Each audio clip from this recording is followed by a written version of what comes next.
S finally ಇವತ್ತಾದ್ರೂ RCB ಫ್ಯಾನ್ಸ್ಗೆ good news ಸಿಗುತ್ತಾ ಅಥವಾ ಬ್ಯಾಡ್ ನ್ಯೂಸ್ ಸಿಗುತ್ತಾ ಅನ್ನೋ ಪ್ರಶ್ನೆ ಹುಟ್ಟುತ್ತಾ ಇದೆ. ಕಾರಣ ಏನು ಅಂತಂದ್ರೆ ಹಲವು ದಿನಗಳಿಂದ ಒಂದು ಕನ್ಫ್ಯೂಷನ್, ಒಂದು ಗೊಂದಲ. ಈ ಬಾರಿಯ ಐಪಿಎಲ್ ಮ್ಯಾಚ್ಗಳು, ಈ ಒಂದು ಪಂದ್ಯಗಳು ಚಿನ್ನಸ್ವಾಮಿ ಸ್ಟೇಡಿಯಂನಲ್ಲಿ ನಡೆಯುತ್ತಾ ಅಥವಾ ಇಲ್ವಾ ಅನ್ನುವಂತ ಪ್ರಶ್ನೆ. ಕಾರಣ ಏನು ಅಂತಂದ್ರೆ ಕಳೆದ ಬಾರಿ ನಡೆದಿರುವಂತ ಆ ಒಂದು ಕಾಲ್ ತುಳಿತ ಘಟನೆ. ಹಾಗಾಗಿ ಆರ್ಸಿಬಿ ಫ್ಯಾನ್ಸ್ಗೆ ಸಿಗುತ್ತಾ ಇಂದು ಗುಡ್ ನ್ಯೂಸ್. 8 ತಿಂಗಳಿಂದ ನಡೀತಾ ಇರುವಂತಹ ಹಗ್ಗ ಜಗ್ಗಾಟಕ್ಕೆ ಇವತ್ತು ಬ್ರೇಕ್ ಬೀಳುತ್ತಾ?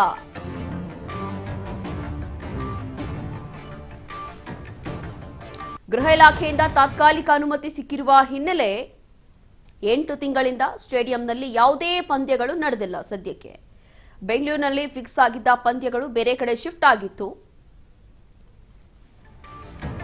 ಮಾರ್ಚ್ 26ರಿಂದ ಆರಂಭ ಆಗಲಿರುವಂತಹ ಐಪಿಎಲ್ ಟೂರ್ನಿಗಳು ಗೃಹ ಇಲಾಖೆಯಿಂದ ತಾತ್ಕಾಲಿಕ ಅನುಮತಿ ಸಿಕ್ಕಿರುವ ಹಿನ್ನೆಲೆ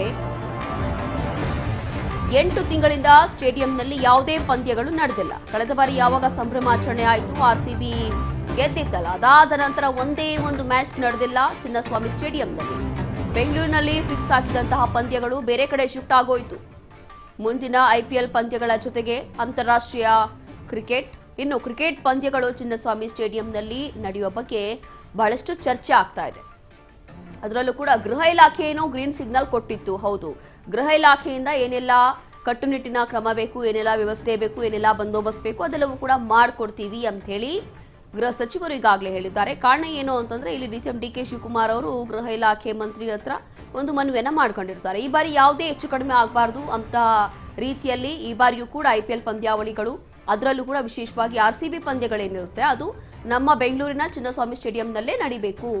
ಕಳೆದ ಬಾರಿ ಆಗಿದ್ದಂಥ ಘಟನೆ ಆಯಿತು, ಹೌದು, ಅದರಲ್ಲಿ ಯಾರು ತಲೆದಂಡ ಆಗಬೇಕಾಯಿತು, ಆಯಿತು, ಏನೆಲ್ಲ ಆಯಿತು. ಅದಾದ ನಂತರ ಕನಿಷ್ಠ ಪಕ್ಷ ಈ ಬಾರಿಯೂ ಕೂಡ ಇಲ್ಲೇ ಈ ಒಂದು ಮ್ಯಾಚ್ಗಳು ನಡೀಬೇಕು ಅನ್ನುವಂಥದ್ದು ಆರ್ಸಿಬಿ ಫ್ಯಾನ್ಸ್ಗಳ ಒಂದು ಆಗ್ರಹ. ಹಾಗಾಗಿ ಇದೇ ವಿಚಾರಕ್ಕೆ ಸಂಬಂಧಪಟ್ಟಂತೆ ಮತ್ತಷ್ಟು ಮಾಹಿತಿಯನ್ನು ಕೊಡ್ತಾರೆ ನಮ್ಮ ಪ್ರತಿನಿಧಿ ಶಿವು. ಇಲ್ಲಿ ಆರ್ಸಿಬಿ ಫ್ಯಾನ್ಸ್ಗಳಿಗೆ, ಆರ್ಸಿಬಿ ತಂಡಕ್ಕೆ ಇರುವಷ್ಟು ಫ್ಯಾನ್ಸ್ ಬೇಸ್ ಯಾವುದಕ್ಕೂ ಇಲ್ಲ ಆಲ್ಮೋಸ್ಟ್ ನೋಡಿದ್ರೆ. ಏನು ಈ ಬಾರಿ ಯಾವ ಕಡೆ ನಡೆಯುತ್ತೆ ಅಂದ್ರೆ ಚಿನ್ನಸ್ವಾಮಿ ಸ್ಟೇಡಿಯಂನಲ್ಲಿ ಮ್ಯಾಚ್ಗಳು ನಡೆಯುತ್ತಾ ಅಥವಾ ಇಲ್ವಾ ಅನ್ನೋಂಥ ಗೊಂದಲ ಇತ್ತು. ಹಾಗಾಗಿ ಇವತ್ತು ಫೈನಲಿ ಏನಾಗ್ಬೋದು, ತೀರ್ಮಾನ ಏನಾಗ್ಬೋದು? ರೋಶಿನಿ, ಆರ್ಸಿಬಿ ಇವತ್ತು ಏನಾದ್ರೂ ಗುಡ್ ನ್ಯೂಸ್ ಕೊಡುತ್ತಾ ಕರ್ನಾಟಕದವರಿಗೆ, ಆರ್ಸಿಬಿ ಫ್ಯಾನ್ಸ್ಗೆ ಅನ್ನುವಂಥದ್ದು ಇವತ್ತು ಒಂದು ಹೈ ವೋಲ್ಟೇಜ್ ಮೀಟಿಂಗ್ ನಡೆಯುವಂತದ್ದು ಇದೆ. ಸೊ ಈ ಬಾರಿ ಆರ್ಸಿಬಿ ಮ್ಯಾನೇಜ್ಮೆಂಟ್ಗೂ ಕೂಡ ಸಭೆಗೆ ಕರೆಯಲಾಗಿದೆ. ಈ ವೇಳೆಯಲ್ಲಿ ಆರ್ಸಿಬಿಯನ್ನ ಮನವೊಲಿಸುವಂತ ಸಾಧ್ಯತೆ ಕೂಡ ಕೆಎಸಿ ಇರೋದು. ಕೆಎಸಿ ಇವತ್ತು ಒಂದು ಸಭೆಯನ್ನ ನಡೆಸಲಿದೆ. ಸಭೆಯ ಬಳಿಕ ಅಧಿಕೃತವಾದಂತ ನಿರ್ಧಾರವನ್ನು ಪ್ರಕಟಣೆ ಮಾಡುವಂತ ಸಾಧ್ಯತೆ ಕೂಡ ಇದೆ. ಏನಂತ ಹೇಳಿದ್ರೆ ಕೆಸಿಎಗೆ ಈಗ ಈ ಹಿಂದೆ ಆರ್ಸಿಬಿ ಒಂದಷ್ಟು ಷರತ್ತುಗಳನ್ನು ಕೂಡ ಹಾಕಿತ್ತು. ಯಾಕೆಂತ ಹೇಳಿದ್ರೆ ಯಾವಾಗ ಇಲ್ಲಿ ಕಾಲ್ತುಳಿತ ಪ್ರಕರಣ ಆಯ್ತು ಆಗ್ಲಿಂದಲೂ ಕೂಡ ಸಾಕಷ್ಟು ಕಾನ್ಸಿಕ್ವೆನ್ಸಸ್ ಅನ್ನ ಆರ್ಸಿಬಿ ಮತ್ತೆ ಕೆಎಸ್ಸಿಎ ಎದುರಿಸಬೇಕಾಗಿ ಬಂತು. ಹಾಗಾಗಿನೇ ಹಲವಾರು ತಿಂಗಳುಗಳಿಂದ ಏನು ಇಲ್ಲಿ ಚಿನ್ನಸ್ವಾಮಿ ಸ್ಟೇಡಿಯಂನಲ್ಲಿ ಯಾವುದೇ ಮ್ಯಾಚ್ ಅನ್ನ, ಅಂತಾರಾಷ್ಟ್ರೀಯ ಮ್ಯಾಚ್ ಗಳನ್ನ ನಡೆಸಲಿಲ್ಲ.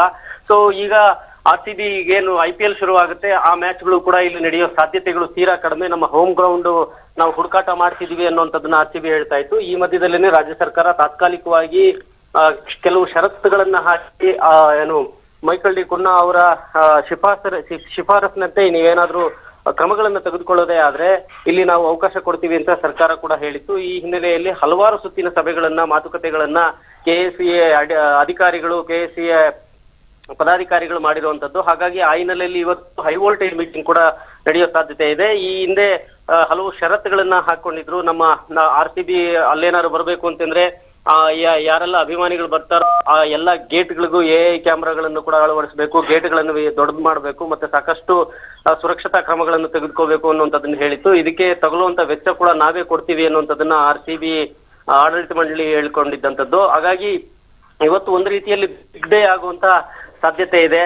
ಸೊ ಈಗ 8 ತಿಂಗಳಿಂದ ಈ ಒಂದು ಹಗ್ಗಜಗ್ಗಾಟ ನಡೀತಾನೆ ಇತ್ತು ರೋಶಿನಿ. ಈ ಹಗ್ಗಜಗ್ಗಾಟದಲ್ಲಿ ಇವತ್ತು ಗೃಹ ಸಚಿವರ ನೇತೃತ್ವದಲ್ಲಿ ಹೈ ವೋಲ್ಟೇಜ್ ಮೀಟಿಂಗ್ ನಡೆಯುವಂತದ್ದು. ಕುನ್ನಾ ಶಿಫಾರಸಿನ ವರದಿ ಏನಿದೆ ಅದನ್ನು ಪರಿಶೀಲನೆ ಮಾಡೋದಕ್ಕೆ ಎಕ್ಸ್ಪರ್ಟ್ ಕಮಿಟಿನೂ ಕೂಡ ಮಾಡಲಾಗಿತ್ತು. ಆ ಎಕ್ಸ್ಪರ್ಟ್ ಕಮಿಟಿಲಿ ಜಿಬಿಎ ಆಯುಕ್ತರ ನೇತೃತ್ವದಲ್ಲಿ ಈ ಒಂದು ಕಮಿಟಿ ಮಾಡಿದ್ದಂಥದ್ದು. ಬೆಂಗಳೂರು ಪೊಲೀಸ್ ಕಮಿಷನರು, ಪಿಡಬ್ಲ್ಯೂಡಿ ಅಧಿಕಾರಿಗಳು, ಬೆಸ್ಕಾಂ, ಅಗ್ನಿಶಾಮಕ ದಳ ಸೇರಿದಂತೆ ಹಲವಾರು ಎಕ್ಸ್ಪರ್ಟ್ ಈ ಕಮಿಟಿಯಲ್ಲಿ ಹಲವಾರು ಜನರನ್ನು ಕೂಡ ಇನ್ಕ್ಲೂಡ್ ಮಾಡ್ಕೊಳ್ಳಲಾಗಿದೆ. ಹಾಗಾಗಿ ಮಾರ್ಚ್ 26ರಿಂದ ಆರಂಭವಾಗಲಿರುವಂತ ಐಪಿಎಲ್ ಟೂರ್ನಿ ಇಲ್ಲಿ ನಡೆಯುತ್ತಾ, ಇಲ್ಲಿ ನಮ್ಮ ಹೋಮ್ ಗ್ರೌಂಡ್ ಅಂತ ಡಿಕ್ಲೇರ್ ಮಾಡಿ IPL ಆಡಳಿತ ಮಂಡಳಿಗೆ ಕೊಡುತ್ತಾ ಅನ್ನುವಂಥದ್ದು ದೊಡ್ಡ ಪ್ರಶ್ನೆ ಆಗಿದೆ. ಇವತ್ತು ಒಂದು ರೀತಿಯಲ್ಲಿ ಬಿಗ್ ಡೇ ಅಂತಾನೆ ಹೇಳ್ಬೋದು RCB ಫ್ಯಾನ್ಗಳಿಗೆ. Roshni, yes, thank you Shivu ನಿಮ್ಮೆಲ್ಲ ಮಾಹಿತಿಗಾಗಿ.